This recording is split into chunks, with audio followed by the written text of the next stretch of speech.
परमेश्वराच्या नावाची स्तुती असो। इयोबाचं पुस्तक त्याचा पहिला अध्याय वचन 21 सांगतं, मी मातेच्या उदरातून नग्न आलो आणि तसाच जेथून नग्न आलो तेथे परत जावयाचा आहे। परमेश्वराने दिले आणि परमेश्वराने नेले, धन्य परमेश्वराचे नाम।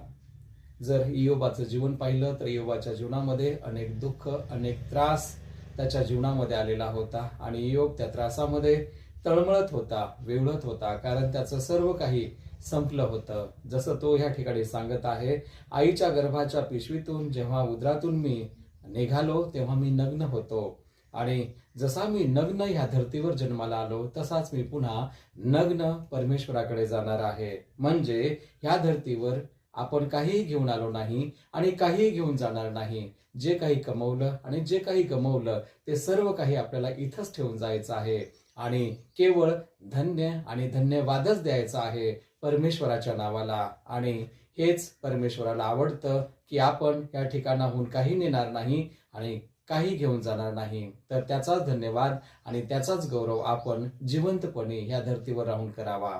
परमेश्वराच्या नावाला धन्यवाद।